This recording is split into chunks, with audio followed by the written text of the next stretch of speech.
kembali Epuria kembali ke negari lanjutan 2. Baiklah, tadi 1 dan 2 jebakan pertama, yang keduanya jebakan romantisme. Yang ketiganya jebakan konservatisme. Adat ingin mengatur semuanya, termasuk mengatur masalah pakaian. Para penghulu adat secara konservatif ingin mengatur moralitas. Sebagai contoh, Nari tengah menyiapkan rancangan peraturan Nari tentang penyakit masyarakat atau pekat, buka kurang pekat titik kurang, untuk mengendalikan moral dari perilaku orang, termasuk membatasi mobilitas perempuan. Ulang kembali, termasuk membatasi mobilitas perempuan. Bagaimana cara konservatisme itu bisa mempersempit wawasan serta penumpukan kreasi dan inovasi masyarakat.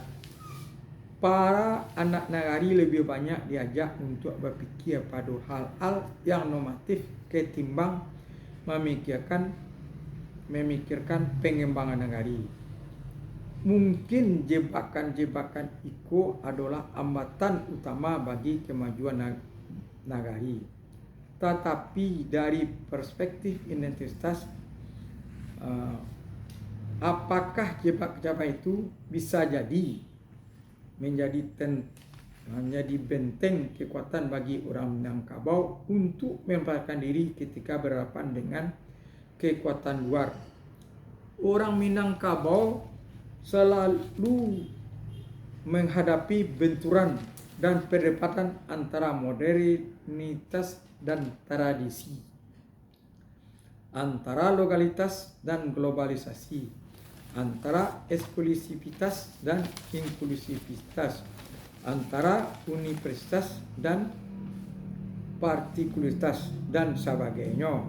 Yang semua itu mampu memelihara identitas asli sebagai harga diri untuk mementengi diri ketika berhadapan dengan kekuatan luar. Benturan itulah yang menyebabkan mengapa eksplorasi ekonomi tidak terjadi secara ganas di ranah Minang.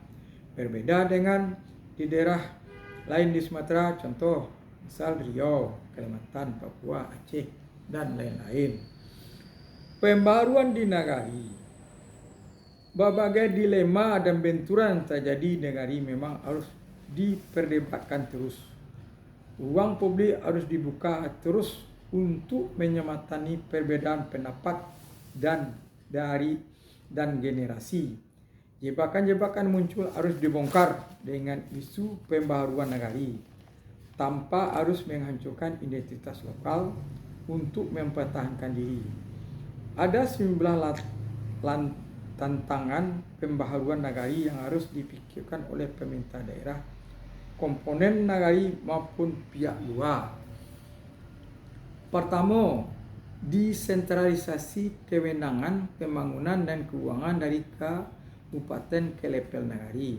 Tujuannya agar tidak terjadi penumpukan dan penyalahgunaan kekuasaan, memberi ruang kepada nagari untuk berbuat sesuai dengan kebutuhan lokal, serta membuat kekuasaan bisa dibawa lebih dekat pada masyarakat dan mudah dikontrol oleh rakyat setempat atau masyarakat setempat. Kekuasaan yang jauh dari sentuhan rakyat akan menyebabkan penyalahgunaan, penyelewengan, tidak terkontrol dan tidak mendatangkan manfaat bagi masyarakat. Kekuasaan dan kewenangan yang dimiliki nagari bukan berarti nagari membantu tugas-tugas yang diberikan pusat dan kabupaten, tapi nagari mempunyai hak secara legal untuk membuat atau mengembalikan keputusan secara mandiri sesuai dengan kondisi lokal.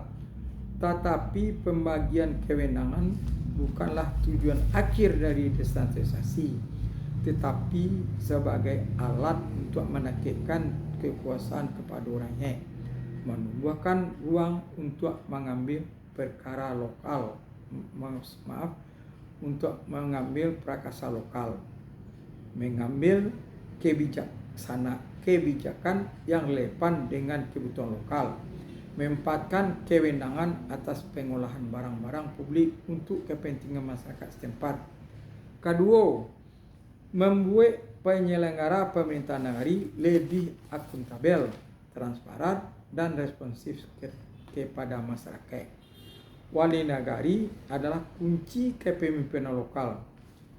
Dia bukanlah bawahan bupati, tetapi sebagai pemimpin masyarakat yang memperoleh mandat dari masyarakat. Jika wali negari terjebak pada hal-hal yang bersifat formal, administratif, atau bekerja apa adanya, maka negari tidak bakal berkembang dengan baik. Pemerintah negari harus mampu melewati hal-hal yang bersifat formal administratif menuju pengembangan akuntabilitas, transparansi, dan responsivitas dalam pengolahan regulasi, kebijakan, keuangan, dan pelayanan. Dan ketiga, membuat parlemen negari lebih kapabel dan akuntabel dalam menjalankan fungsi representatif, kebijakan, legislasi, dan kontrol. Parlemen negari merupakan mitra pemerintah negari yang memperoleh mandat untuk menggali aspirasi dan kebutuhan masyarakat untuk ditransformasikan menjadi kebijakan yang lebih transparan untuk kepentingan masyarakat luas. Parlemen negari juga menghadapi tantangan untuk menunjukkan penyelenggaraan pemerintahan negari lebih akuntabel, transparan, dan responsif secara kepada masyarakat. Kampanye, revitalisasi, dan penataan kembali posisi dan peran lembaga negari seperti Parlemen Negari, Kerapatan Adat Negari, Majelis Adat dan Syarak, Bundo Kanduang, dan seterusnya.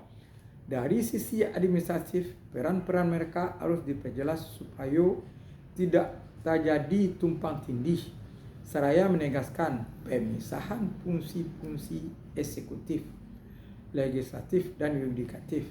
Yang lebih penting, semua lembaga itu merupakan bagian dari kolektivitas, kolegialitas, kepemimpinan negari yang harus bersama-sama berpikir tentang pengembangan negari ke depan, bukan lagi berpikir secara romantis pada kondisi masa lalu. Kelima, membuka ruang partisipasi terutama bagi kalangan pemuda dan perempuan yang selama ini berada dalam posisi marginal. Partisipasi kedua elemen itu tidak hanya terbatas secara simbolik pada penempatan mereka ke dalam lembaga-lembaga negari, melainkan membuka kesempatan mereka bersuara dalam pengambilan keputusan di tingkat negeri. Partisipasi ini sangat penting untuk memotong dominasi laki-laki dan kaum muda, sekaligus untuk kaderisasi, membangun kebersamaan dan kemitraan setiap elemen, serta membuat kehidupan negari lebih semarak. Keenam, melancarkan gerakan ekonomi lokal dengan memanfaatkan sumber-sumber lokal, mengulang tanah, wilayah, pasar, lumbung piti negari, koperasi, dan sebagainya.